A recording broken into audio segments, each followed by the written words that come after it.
احتساب کے عمل سے لے کے ابھی ہم دیکھ رہے ہیں نیا پاکستان ہاؤسنگ اسکیم جو لانچ کی ہے ان کے حوالے سے.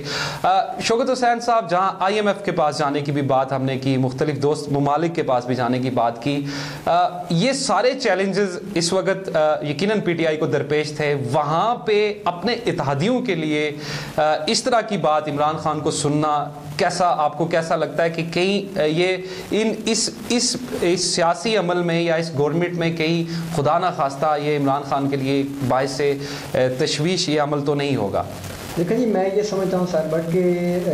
جو IMF کی بات ہے یا مہنگائی کی بات ہے, دوسرے جو چیلنجز ہیں وہ اپنی جگہ پہ بالکل بڑے چیلنجز ہیں. لیکن جہاں تک یہ ویڈیو جو لیک ہوئی ہے جس پہ یہ ابھی زاہد گیلانی صاحب نے بڑی ڈیٹیل بات کی ہے, یہ ایشو اتنا زیادہ ٹائم نہیں لے گا. یہ ایشو بہت جلد جو ہے وہ دب جائے گا, ختم ہو جائے گا. اور اس کی بنیادی وجہ یہ ہے کہ چونکہ اس ایشو میں جو لوگ شامل ہیں ان کو جو لیڈ کر رہا ہے وہ ایک ہی شخص ہے. اگر ان کو لیڈ کرنے والے شخص یا قیادت مختلف ہوتی تو شاید مسائل زیادہ پیدا ہو سکتے تھے, اختلاف پیدا ہو سکتے تھے. چونکہ ان کا جو مین آپ کہہ لیں کیپٹن ہے, جو لیڈر ہے, وہ پاکستان کا جو وزیر اعظم ہے وہ ہے, تو اس چیز کو مجھے لگتا ہے کہ کور کر لیا جائے گا اور کسی حد تک کور کر بھی لیا گیا ہے. چونکہ حکومت کا فوکس جو ہے وہ ایک تو جو چیلنجز ہیں ان کو ساتھ لے کے چلنا ہے, اور ساتھ ہی جو ان کی بڑی کوشش ہے وہ یہ ہے کہ وہ نون لیگ کو کسی طرح کٹہرے میں لا کے ان کو دوبارہ فل کریں. جو کوششیں ہو رہی ہیں, جو نئے ریفرنسز آ رہے ہیں یا جو پنڈورا باکس کھل رہے ہیں, جن کا بنیادی مقصد یہ ہے کہ ان کو ایک بار پھر کسی نئے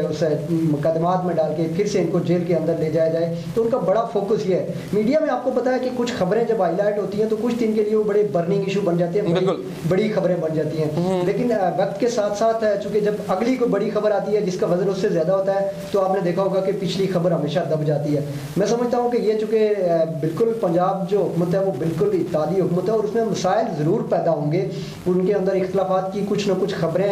گائے بگائے آتی رہیں گی. لیکن چونکہ جن کو وزیر اعلیٰ بنایا گیا ہے مقصد یہی تھا کہ ان کو کنٹرول کیا جائے, ان کو کنٹرول کیا جاتا رہے گا. اور ان کو کنٹرول کرنے کے لیے مختلف جو لوگ ہیں ان میں پرائم منسٹر خود بھی شامل ہے, اور پرائم منسٹر نے چودھری سرور صاحب جو ہیں ان کا انتخاب کیا ہوا ہے. تو ان دونوں کو سنبھالنے کے لیے شاید ان کے پاس کوئی مناسب منصوبہ بندی موجود ہوگی. زاہد گیلانی صاحب کی بات اپنی جگہ پہ, لیکن میں نہیں سمجھتا کہ یہ اس آگے چل کے کوئی بڑی بات ہو سکتی ہے. لیکن یہ جو چھوٹی سی ویڈیو لیک ہوئی ہے یا جو خبر آج کل, بالکل شوکت حسین صاحب, چودھری سرور صاحب کا نام لیا گیا اس میں, بالکل باقاعدہ وہ یقیناً ہمارے, بالکل ٹھیک ہے آپ کی بات, لیکن میں نہیں سمجھتا کہ اس سے کوئی اتنا بڑا اختلاف پیدا ہو. لیکن شوکت حسین صاحب آپ بالکل ایک بات ساحل بٹ صاحب دیکھیں, یہ ساری سچویشن اس وقت جا کے ٹھیک ہوگی جب پنجاب میں جو اپوزیشن ہے, فرض کریں جو نون لیگ ہے, اس کو مقدمات سے کسی حد تک اس کو رہائی مل جائے گی. وہ مکمل طور پہ جب آزاد ہوں گے تو پھر تو کچھ مسائل پیدا ہو سکتے ہیں. ابھی آپ دیکھیں کہ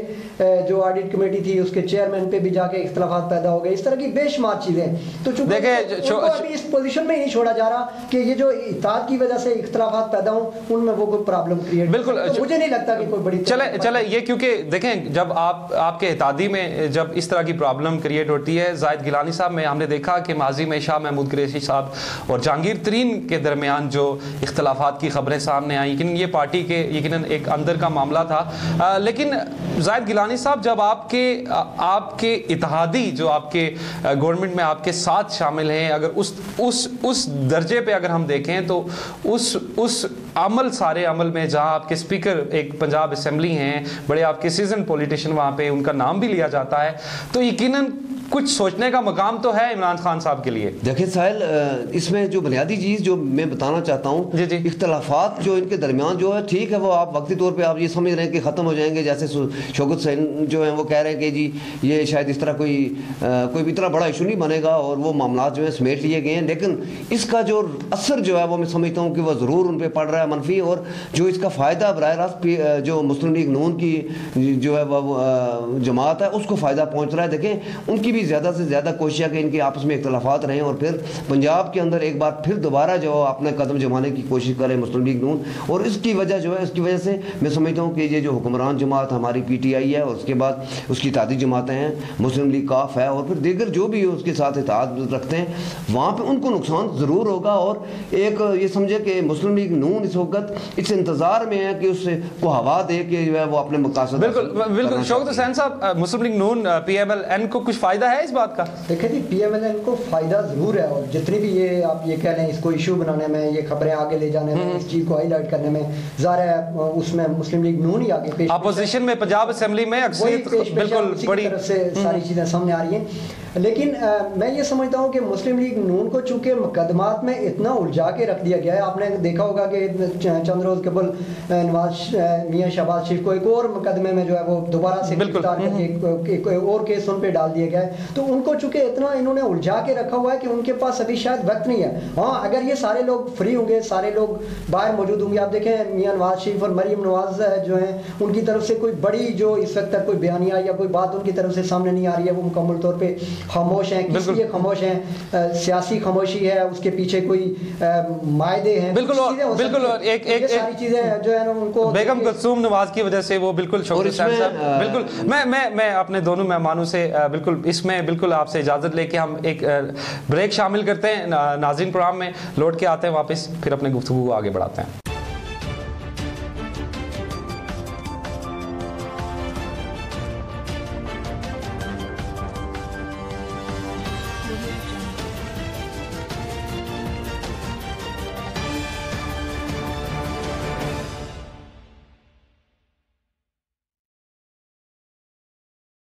ناظرین ایک بار پھر سے ساحل بٹ آپ کو پروگرام ریئل فیکٹ میں لبرا نیوز میں کہتے ہیں خوش آمدید. زاہد گیلانی صاحب, شوکت حسین صاحب ہمارے ساتھ موجود ہیں.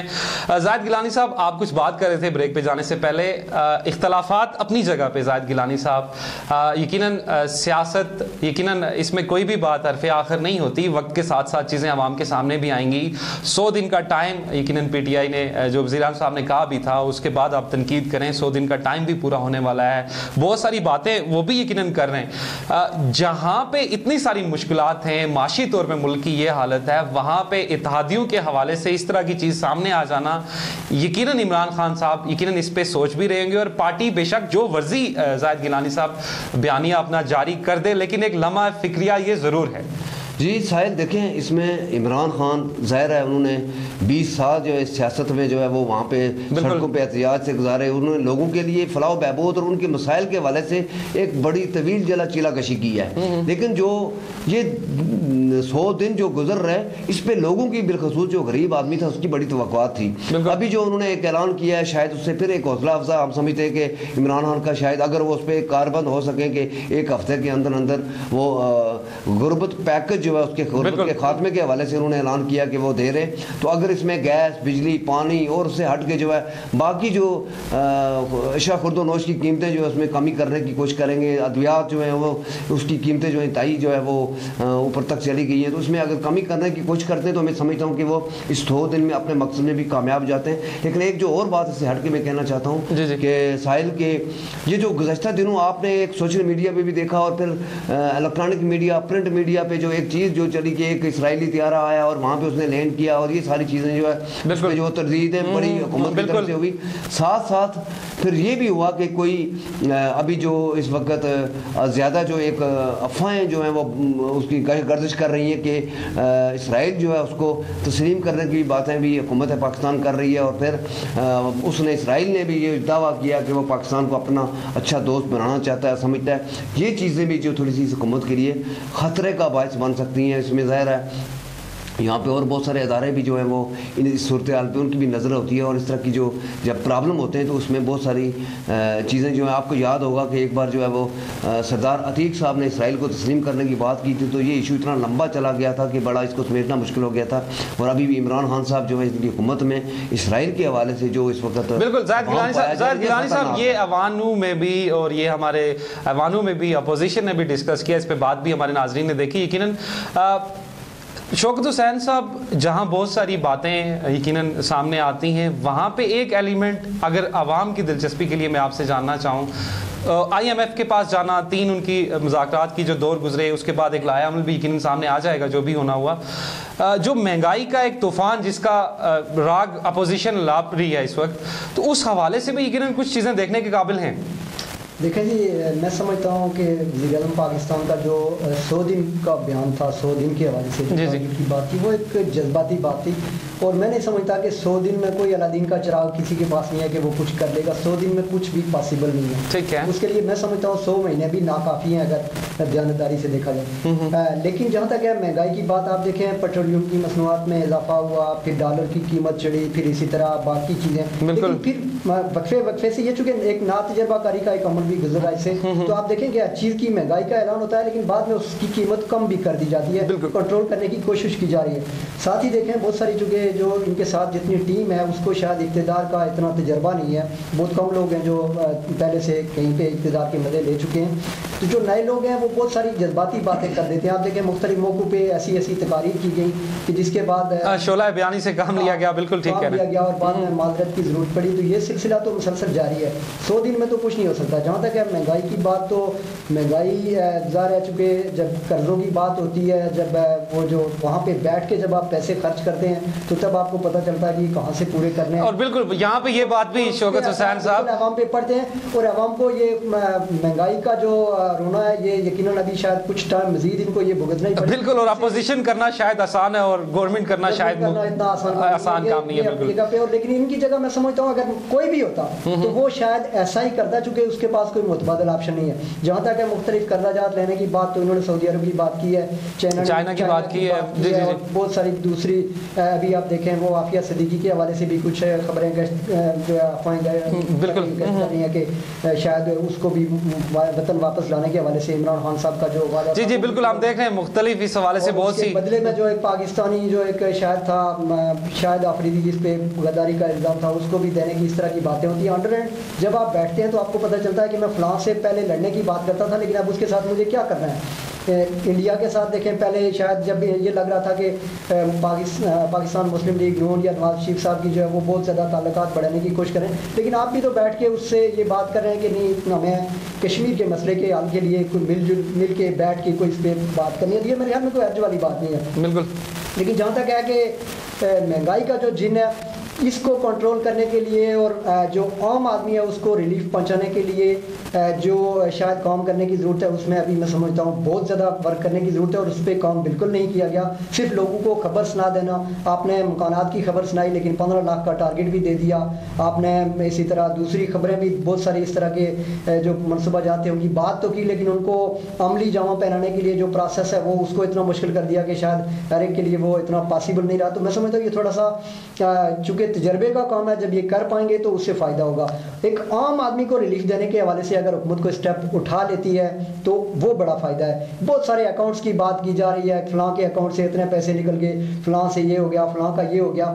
لیکن آپ کو مجھے دوسرے تیسرے کو دال کتنی سستی ملی, چینی کتنی سستی, بالکل بجلی کتنی سستی مل رہی ہے, اور گیس کا بالکل کمی آئی, یہ بنیادی ضرورت ہے. اگر اس حوالے سے کوئی حکومت پیکج بنانے میں کامیاب ہو جاتی ہے تو یہ ایک ان کی بہت بڑی کامیابی ہوگی, اور یہ ایک ایسی چیز ہوگی جس کو لے کے وہ آگے چل سکیں گے. جی زاہد گیلانی صاحب, بالکل آپ یہاں پہ شوکت صاحب کی بات میں یقیناً کوئی بات شامل کرنا چاہ رہے ہیں, لیکن زاہد گیلانی صاحب میں آپ سے یہ بھی اس میں شامل جاننا چاہوں گا کہ آپ بات اس میں یہ بھی شامل کر لیں کہ جہاں اپوزیشن اور ایوان میں بیٹھے ہوئے, اپوزیشن اور اقتدار میں بیٹھے ہوئے یقیناً ہمارے جو گورنمنٹ ہوتی ہے, یہاں جب دونوں ہم دیکھتے ہیں کہ ایک دوسرے کو کوسنا شروع کر دیتے ہیں, تو میرا نہیں خیال کہ اپوزیشن کے بغیر کوئی گورنمنٹ چل سکتی ہے یا گورنمنٹ اپوزیشن کے بغیر چل سکتی ہے. تو میرا خیال ہے کہ کہیں نہ کہیں ہم سب کو ملک کی خاطر سوچنا ضرور چاہیے. دیکھیں ساحل, اسمبلی فلور کے اندر جس طرح کی گفتگو کی جا رہی ہے, ابھی 100 دن بھی نہیں ہوئے اور اس میں ایک دوسرے کو آنکھیں دکھانے کی بات کی جاتی ہے, بجائے اس کے کہ وہاں پہ اسمبلی فلور پہ اٹھ کے وزیر اعظم یہ خطاب کرے وہاں پہ, اور پھر قوم سے جب خطاب ہو تو وہ اس میں آنکھیں دکھانے کے بجائے وہ یہ اس کو کرنا چاہیے کہ وہ لوگوں کے لیے, غریب عوام کے لیے کیا کرنا چاہتا ہے, وہ اپنا کوئی پروگرام دے. اس طرف اس کے برعکس جو ہے وہ سارا کچھ ہو رہا ہے, اور اس کی وجہ سے اپوزیشن جو ہے وہ دیکھیں ان کی تقریروں کی وجہ سے اپوزیشن اکٹھی ہوتی جا رہی ہے. زرداری صاحب جو ہے وہ شہباز شریف صاحب کا استقبال کر رہے ہیں اسمبلی میں آتے ہوئے, اور جب وہ باہر نکلتے ہیں تو زرداری صاحب ان کو آگے کبھی لے کے جاتے ہیں کبھی پیچھے. تو یہ جو صورتحال ہے یہ اس حکومت کے لیے یقیناً بڑی پریشان کن ہوگی, اور آئندہ مستقبل میں دیکھیں ایک ایک سیڑھی جو ہے یہ کٹھی جو چڑھنا ان کا آپس میں ہے اور ملنا, یہ کہیں بڑے میں سمجھتا ہوں کہ بڑی اس حکومت کے لیے طوفان کا پیش خیمہ ثابت. بالکل. زاہد گیلانی صاحب اور شوکت حسین صاحب پروگرام میں ایک بریک شامل کرتے ہیں, ناظرین لوٹ کے آتے ہیں واپس.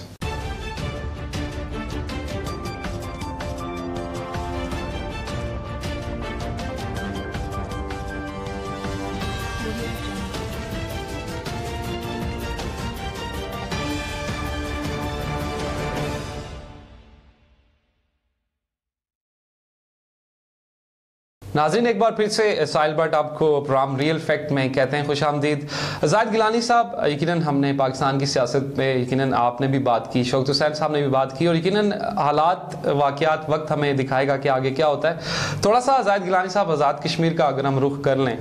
آزاد کشمیر کی سیاست پہ بات کر لیں, تو سردار خالد ابراہیم صاحب یقیناً ایک ایسا سانحہ اور ایک ایسی شخصیت آزاد کشمیر کی سیاست میں جن کا ایک اپنا ایک کردار اور ان کی ایک یقیناً ان کا کول فیل ہمیشہ عوام کی دلوں میں زندہ رہے گا. اور ہم نے دیکھا نماز جنازہ میں ان کے کہ کتنے بڑی تعداد میں لوگ شامل ہوئے, اور یقیناً ان کے جانے کے بعد یقیناً جو ایک خلا پیدا ہو گیا ہے زاہد گیلانی صاحب, وہ تو شاید کبھی پر نہیں ہو پائے گا. لیکن حلقہ 4 میں انتخابات کے حوالے سے کیا ڈیٹیل ہے, اور یقیناً آزاد کشمیر کے سیاست پہ اس کا آپ کیا اثر دیکھتے ہیں؟ دیکھیں, سردار خالد ابراہیم یقیناً آزاد کشمیر کی ایک بڑی شخصیت تھے, اور ان کے انتقال سے یقیناً سیاست کے اندر جو وہ ایک میرٹ کی بات کرتے تھے, اصول پسندی کی بات کرتے تھے, اس سے میں سمجھتا ہوں کہ اس جیسا لیڈر جو ہے شاید آئندہ مستقبل میں بھی کہیں پیدا ہونا مشکل ہے, اور ان کا جو خلا ہے وہ شاید مدتوں بھی پورا نہیں ہو سکتا. تاہم جو ہے وہ ظاہر ہے, وہ کہتے ہیں کہ سیاست کے جو ہے وہ سینے میں دل نہیں ہوتا, اور یہ آپ یہ دیکھیں کہ ابھی ان کو شاید چند دن ہی ہوئے ہیں ان کے انتقال کو, اور ابھی سیاسی جو ہے سرگرمیاں وہاں پہ جو ہے وہ جوڑ توڑ شروع ہو گیا, اور مختلف سیاسی جماعتیں جو ہیں وہ اپنے اندرون خانہ جو ہے اس کام میں لگ گئی کہ کہیں کس طرح اپنا کینڈیڈیٹ وہاں پہ لایا جائے اور اس کو کیسے کامیاب کیا جائے. اس کے پاس جو اس وقت تک ہماری جو اطلاعات یہ ہے کہ شنید یہ ہے کہ سردار خالد ابراہیم جو ہیں ان کے جو صاحبزادے ہیں حسن ابراہیم, ان کو جو ہے وہ میرے خیال میں جو آئندہ ٹکٹ جو ہے جاری کیا جائے, اور وہ جو ہے اس حلقے سے جو ہے وہ الیکشن لڑیں. اور ان کے مد مقابل یہ بھی کہا جا رہا ہے کہ ابھی تک تو کلیئر نہیں, لیکن کہا جا رہا ہے کہ سردار یعقوب خان جو ہیں پیپلز پارٹی کی طرف سے ان کو جو ہے وہ وہاں پہ لایا جا رہا ہے, اور ان کو اس وہاں پہ الیکشن لڑانے کے لیے جو ہے وہ پیپلز پارٹی کی جو قیادت ہے وہ جو ہے وہ اس نے کے لیے کوئی فیصلہ کرنا چاہتی ہے. اس کے حد سے ہٹ کے مسلم کانفرنس سے شاید, تو میرے خیال میں مسلم کانفرنس اپنا کینڈیڈیٹ شاید ودرا کروا دے, کیونکہ وہاں پہ ان کو یہ بھی نظر آتا ہے کہ اجیرے کے الیکشن میں جس طرح ان کو شکست ہوئی, تو یہاں پہ بھی کوئی نیا جو ہے وہ اس طرح کوئی آزمائش میں نہیں پڑنا چاہتے. تو پی ٹی آئی جو ہے وہ اس کی آپ کے سامنے صورتحال ہے, وہی جو نظیرے میں جس طرح کے نتائج آئے اسی طرح کے تقریباً یہاں پہ آئیں گے. لیکن اگر میں سمجھتا ہوں کہ اگر حسن ابراہیم جو ہے ان کو اگر ٹکٹ ملتا ہے, تو میرے خیال میں یہ بھی شنید ہے کہ باقی جماعتیں جو ہیں ان کو بلا مقابلہ جو اپنا کوئی کینڈیڈیٹ کھڑا نہ کریں, اور وہ بلا مقابلہ جو ان کو منتخب کر لیا جائے. بالکل. شوکت حسین صاحب, ویسے ہم نے دیکھا کہ خالد ابراہیم کی وفات پہ ہم نے دیکھا کہ چاہے جو ان سے اختلاف رکھتے تھے یا جو ان کے ساتھی تھے, تقریباً ہر آنکھ ہی اشکبار تھی سب لوگوں پہ. یقیناً یہ خبر ایک بڑی یقیناً دلوں میں صدمے چھوڑ گئی تمام ریاست کے لوگوں میں, چاہے وہ پولیٹیشین تھے یا عام انسان تھے. لیکن ایک اچھا شگون ہوگا کہ اگر تمام سیاسی جماعتوں کے اپنے اپنے کینڈیڈیٹ کو وہاں سے اگر الیکشن میں لڑتے ہیں تب بھی اچھی بات ہے. اگر کوئی جماعت نہیں اپنے کسی کینڈیڈیٹ کو کھڑا کرتی, ایک اچھی روایت ہے. دیکھیں, سانحہ سے بڑا سانحہ تو یہ ہے کہ ہم جب کوئی ہمارا اس طرح کا بڑی شخصیت یا کوئی تاریخی شخصیت جب ہم میں نہیں رہتی, تو پھر ہم اس کے قصیدے بھی پڑھتے ہیں, اس کے لیے بڑی بڑی باتیں بھی کرتے ہیں, اور اس کی ساری خوبیاں بھی گنواتے ہیں. مزہ تو تب ہے کہ اس کی زندگی میں ہی اگر اس کو موقع فراہم کیا جاتا, اس کی زندگی میں ہی اس سے فائدہ اٹھایا جاتا, اس کی جو سیاسی اصول و ضابطے تھے ان کو اپنایا جاتا, تو بہت زیادہ فائدہ ہوتا. زاہد گیلانی صاحب نے بھی جیسا کہ بات کی, اور میری اپنی باعث قوم شہری, ہم نے شاید کچھ دن پہلے جو ہم نے ایک پروگرام بھی کیا, لوگوں سے بھی ہم نے عام لوگوں کے ساتھ اس کے لیے لبرا نیوز نے جمع کیے. میں سمجھتا ہوں کہ حکومت کو, تمام سیاسی جماعتوں کو اس وقت جتنا آپ کے پاس چونکہ بہت کم وقت رہ گیا ہے, اور چونکہ یہ جو سسٹم, جس سسٹم کا حصہ اس وقت جو لوگ ہیں وہ جو ہے وہ سب کے سامنے ہے کہ روایتی زیادہ ہے, اور اس کے جو حقائق ہیں وہ بھی آپ کے سامنے ہیں. تو اگر اس موقع پہ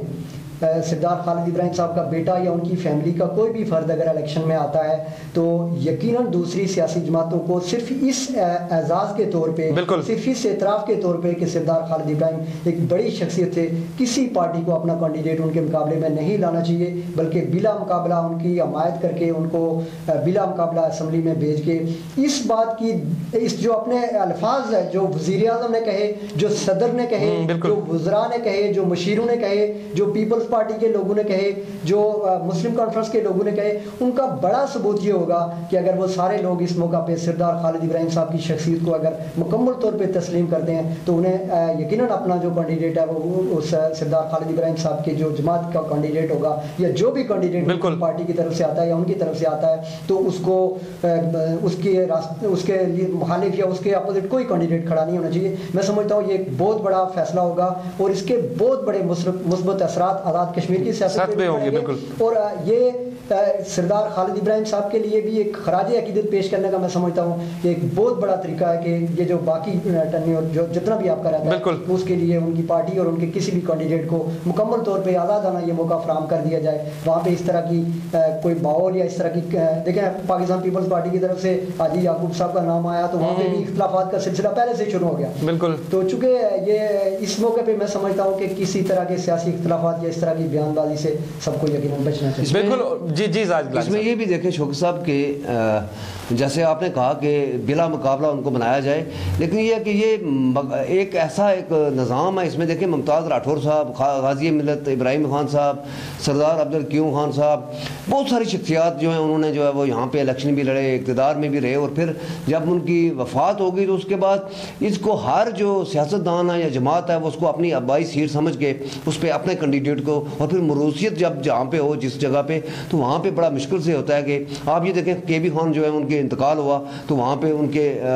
انہی کے خاندان سے جو ہے وہ عامر الطاف جو ہے ان کو لایا گیا. اسی طرح ممتاز راٹھور صاحب کا انتقال ہوا تھا تو فیصل راٹھور اور مسعود راٹھور صاحب ان کو لایا گیا. اسی طرح یہاں پہ باغ کے اندر آپ دیکھیں سردار یوسف صاحب کا انتقال ہوا تھا تو امجد یوسف صاحب لائے تھے. یہ چیزیں جو ہے یہ موروثیت جو ہے اس کو جب تک یہ ختم نہیں ہوتی اس وقت تک آپ جو ہے وہ چلے زاہد گیلانی صاحب یہ وقت ثابت کرے گا, کیونکہ آنے والے وقت میں آنے والے دنوں میں یہ ساری صورتحال یقیناً عوام کے سامنے آ جائے گی. بالکل یہ صورتحال لیکن عوام کے سامنے آ جائے گی. آخری موضوع کی جانب ہم بڑھیں گے ناظرین, لیکن پروگرام میں ایک بریک شامل کرتے ہیں, لوٹ کے آتے ہیں واپس.